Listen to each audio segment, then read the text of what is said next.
Having enough money to retire, or at least have choices later on in life, is probably the biggest goal for most of us. But let's be honest, for most of us, the first time we looked at our retirement statements was when we wanted to know how much money we could withdraw from our savings pot. Do we even know how much we need to retire or what we need to be investing in order to get there? In this three-part series sponsored by 10X Investments, we're investigating how South Africans can take control of their own retirement outcomes. I'm consumer financial journalist Maya Fisher-French, and today we're looking at the smartest ways to accumulate retirement funds and then how to use those funds to get the best in our retirement. Joining me is Andre Tuck, who oversees the retail investments at 10X Investments. So how do you and your team fit into this digital model? Thank you, Maya. Yes, when clients come through the 10X Investments website, there's a contact me or speak to investment consultants. So I've got a group of investment consultants, BCom graduate CFPs that report to me, and we collectively have these conversations with clients. Okay, let's put this in practical terms. A 30-year-old woman decides she wants to know more.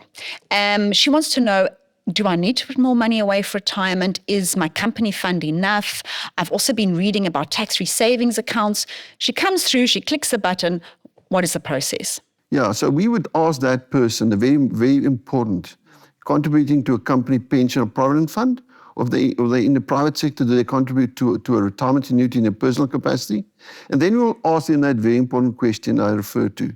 What do you contribute towards your company fund? And the golden rule is at least 15% of your gross salary. Do you contribute 15% of your gross salary? Very easy to do that calculation. If not, try to get as close as that. And if you're not, you can do that with your company. Let your HR do the tax simulation for you to see the benefit of the potential tax refund. And you can also make additional contributions to a retirement annuity. Just as a matter of interest, how do you, because I know 10X does do tax-free savings accounts, Yes. and I have to admit, I'm a big fan of them, Yes. of tax-free savings account. It's part of my retirement plan. Would you sit with that 30-year-old and say, this is also an element to consider? Very, very important. In that discovery discussion that we do have with potential clients and clients, we ask them, so you have a company fund, all right? Do you have a tax-free savings account? What other investments do you have? Do you have a share portfolio? Do you have a unit trust plan? So I'm a big fan of the tax-free as well. I mean, Treasury put that out for us, 36,000 per annum.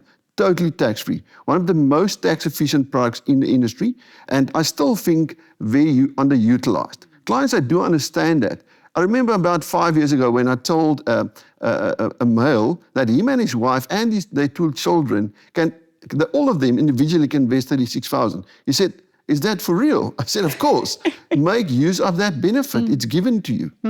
Now, on your platform, you have a very useful tool that compares your existing investments with another provider with what your performance would have been with 10X. What do you find is the biggest contributor to that difference there or outcomes? Yes, we've got a no obligation free cost comparison that we can do for clients, but they must submit the investment statement to us because we need to know your age, then your retirement age, the funds that you invested into, and the weightings towards these funds, which fund classes you are invested into, and then also the various layers of fees, specifically the EAC. Once we have that, we do that cost comparison. We do that weekly, Maya, weekly with clients on all various providers and platforms. So when a statement comes in from, say, company A, we kind of have a very good idea what the cost implications will be.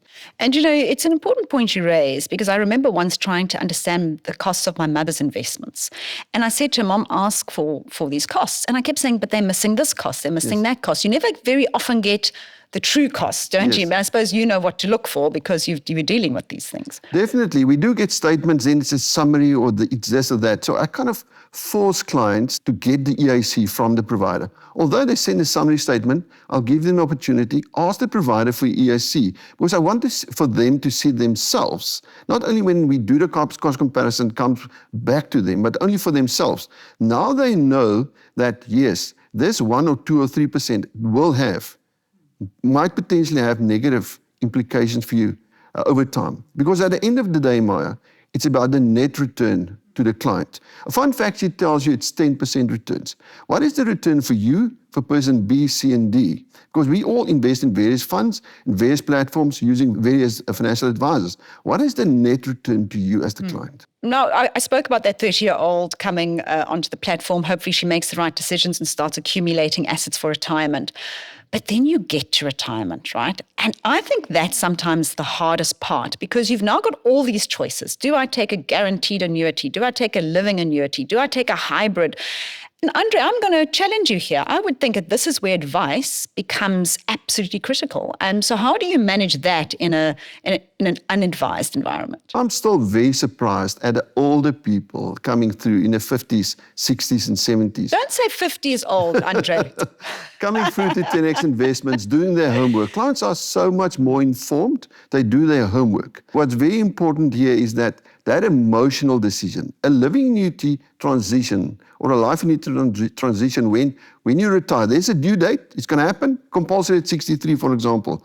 That emotional transition is something that I try and manage, me and my team, with people, to say, it's something you're going to do only once in your lifetime, but you need to get it right. Control the controllables, the asset allocation, the sustainable income drawdown, 5% or less, the fees that you're paying within your control. Outside of your control will always be returns, market returns, and inflation. So that is a very important, and it's lengthy, month-long, year-long discussions that we do have with clients. Well, one of the challenges I do see with living annuities is that sometimes a person should, given the capital they have, they probably should be looking at a life annuity, right? Guaranteed annuity. Yeah. Yet this, they can't survive on the annuity income because they just haven't saved enough. And then they're going into the living annuity because they can go and draw down up to 17.5%. How do you manage to, because somebody comes in and they're now drawing down this massive 17.5%. I mean, do you intervene? Do you knock on the door and say, guys, you're going to run out of money? So we do a living annuity quote. Even on our website, there's a living annuity quote that clients can do themselves. And then we speak to that. But when a client comes in, a client, for example, wants to take 8% income. See, this is the difference, that replacement ratio of your last salary, and now you're going to take income from the capital that you've actually accumulated and saved over time.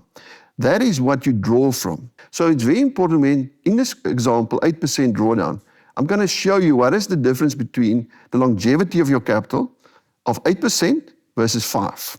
If you do those sums, people usually come in with a bit of a higher number. 5, I see it's 4 or it's 5, but let me try 5.5 or 6. So doing that budget upfront, very, very important. If you're saying 4-5% is the drawdown, and then the average fee is about 2%, that's half of your drawdown. I mean, that is a massive impact. I always say that don't fund somebody else's retirement. Be selfish. Fund your own retirement. When you turn 60, 65, or 70, you want to retire, make sure that those controllables, that you get that 100% correct. Fees can have a huge impact. And I've seen it. I've seen it in real life experiences that clients understand, especially over the last 3 to 5 years. South Africans do understand that. People come to us with quotes of 2.5%, 3%. Per annum. Per annum. 1.8, various numbers. And then the impact of that, the erosion of too high fees. We also have a fee. The 10X living annuity fee is one of the lowest in the industry. What is it? Will always be in the region of 1% or less. But that's not going to have the negative implication than a 2.5 or a 1.8% fee. And the other thing is about upfront cost. I had the experience of talking to a client 2-3 weeks ago, and he had a look at a provider's quote. And I said, just read through the quote, let I go through it with you. And I asked him, is there any upfront cost? And he said, no. And we went through the quote line by line. And then he said, ongoing advisor fee of 1%. And I said the client's name, let's call him Joe. Joe. Ongoing or upfront? Upfront cost. Oh, upfront cost. So 1% upfront. So financially intermediary can take on a living annuity up to 1.5% upfront. And on a life annuity to a maximum of 3% upfront. So on a living annuity, this person was taking, advisor was taking 1% upfront. And I just asked the client, just read through that. 1% on 8.5 million. And I asked him, Joe, do you understand what that means? And the lights went on. So that's 85,000 Rand deducted from this person who worked 42 years for a company, deducted on day one. This is going to have a real impact on how much you have to live on in retirement. So you have to interrogate these figures. Yes. Incredibly important. Just before we end off, because, obviously we keep talking about the fact that not enough South Africans have to retire. And I was just interested, you've got enough people on your platform to give me a little bit of a feeling of this. So what is the average size of a living annuity on 10X? And how much does that translate to in terms of income? So the average is about 5 to 6 million rand as a retirement value at age 63 that people come through. So it ranges from 500,000 to 100 million. We've seen those, tens of millions. Oh, I want the 100 million, not so much the 500,000. Definitely. That's an easier conversation, Maya, because that person also have other discretionary money, So they have that pool of discretionary and retirement funds. When you deal with a 5 million person or 6 million as the average, as per your question, those are very tough discussions still to be had. I was asked to write an article on what's a comfortable retirement value to retire at age 63, and I've said 7.5 million. 7.5 million, but then we need to, on an annual basis, have the conversation to see if you're still on track. Is your drawdown sustainable? What has the returns been? And have you kept your fees low? So I'm just thinking, if you've got 5 million, let's say a 5% drawdown, because it makes the maths a little bit easier. So what is that? That's about 250,000 a year.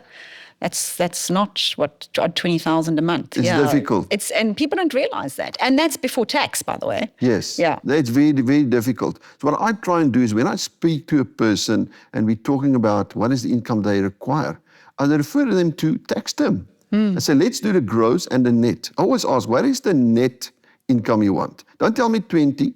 Is it 20 gross or net? The net income. And people don't know that's always net, right? Exactly. So you need to factor in various factors. So then we go to TaxDim.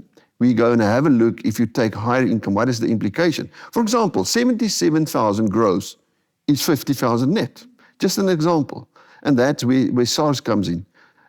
So I must still say, in terms of the living versus the life, by far the majority of clients still select the living annuity, leaving the inheritance, having the option to annually change the income if required. But how much money are they leaving on their death? I think that's the interesting question. So yes, you want to leave inheritance, but if you don't have sufficient income and you're having to have a high drawdown, there is no inheritance. Yes, I think that's very important. That when a client comes in, we have the conversation and make them, alert them to the fact. The information sharing, the educational part of it is very, very important. And I can't even think of clients where I said, I do not think you should be taking more than 6. They do listen. It takes a while. They need to do the budget and see the impact in real time. And then they do take it very seriously. I always say to people, what do you need to live on each month? And they write a budget down.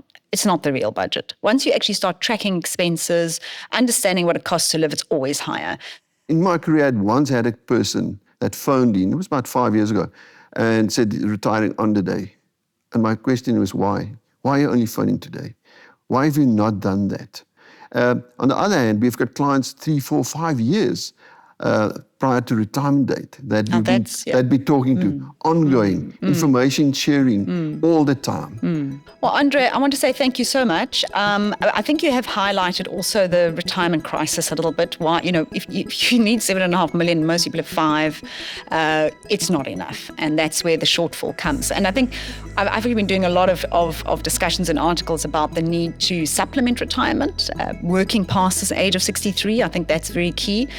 So a lot of us need to start thinking about this. Probably also me. I'm getting my grey hairs here, Andre. So this is a conversation I enjoy having. But thank you very much. And I think this has been very educational. And I'm hoping from these 3 interviews that I've done with 10X Investments, you're starting to think a little bit, for those in the 30-year-olds, starting to think, how do I accumulate my wealth? How much is enough? What are the impact of fees? And for those of you perhaps who are now a couple of years before retirement, you're starting to think, do I have enough? What do I need to be doing? And what are the next steps? And if you need to know, you can always speak to Andre, the human in the loop. So thank you, Andre. Thank you, Maya.